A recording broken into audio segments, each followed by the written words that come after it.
Assassin's Creed is really about history and credible world. We're playing with a history that is, without trying to spoil things, extends back, anywhere from 80 to 100,000 years from today and extends as far into the future as, we have time to make games. Two specifics about Assassin's Creed. The first one, it's a huge universe spanning across many different mediums with many different characters, events, locations.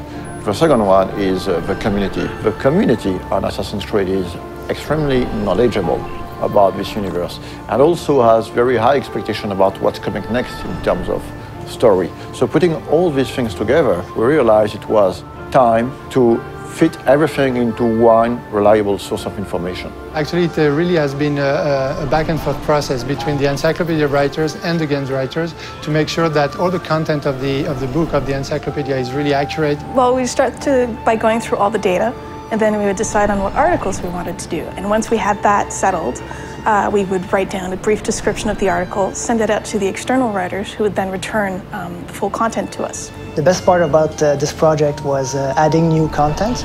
Every time you get a chance to work on a brand like Assassin's Creed, it just makes your day, We are covering and unveiling a lot of information on characters such as Altair, Ezio, Desmond Miles, Subject 16, but also new assassins such as Shao Jun. One of the very first challenges was dealing with so much data. Assassin's Creed has been around for a while and has a wealth of information from both the story standpoint within the game universe and just history in general. So going through all of that and figuring out what might be most interesting to put in the encyclopedia was very much the first challenge that I encountered. The franchise isn't defined necessarily by a single character, it's defined more by these institutions. So we have the option of moving in and out of different historical periods, different geographical locations, different individual important events throughout human history. And so we have a wide variety of options, a lot of different material that we can mine for ideas and stories. Imagine this project as a huge puzzle with thousands of different pieces involving a lot of different people. We have tools to track all the narrative threads that we're creating. So we have database, we have Bibles, we have some visual guidelines. So my main role is to make sure everything fits together. So what we did was we tried to match specific kinds of content to writers whom we knew or figured would be interested in writing that kind of stuff. Some of the biggest experts on Assassin's Creed are actually within the community. So when the time came to start writing the encyclopedia, we realized it would be very good to try to seek one writers coming from the community. So I heard about the job writing for the Encyclopedia on the UB Workshop website,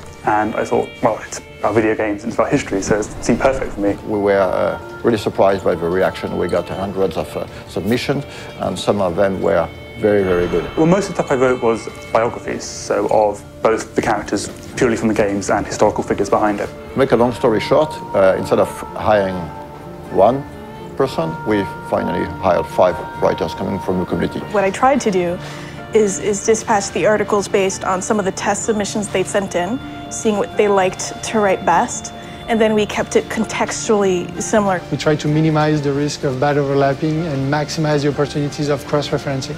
As for the design aspect of the encyclopedia, we worked with a local agency called Double Echo. They were crucial to the creative process. For example, during earlier discussions, we decided to only use production concept arts to illustrate the encyclopedia as opposed to 3D renders or marketing assets. The role of concept art is very important in the conception of a game. During the early stage of conception, we work on very high-level concepts. So it's about silhouette, a mood, skylines of the city, treatment for the characters, colors. It's quite remarkable how much of the stuff does have its ties to reality and things that really happened. And I'm pretty sure that readers will discover some really interesting and new information. For example, in the encyclopedia, we're gonna reveal some information about the Templars, among other things, but actually the encyclopedia is gonna have some spoilers, so if you haven't played the game, just wait to read it. This encyclopedia is available in Europe in the Animus edition that you can find at retail. For more information, check on assassinscreed.com, and it is also available as a standalone worldwide on ubworkshop.com.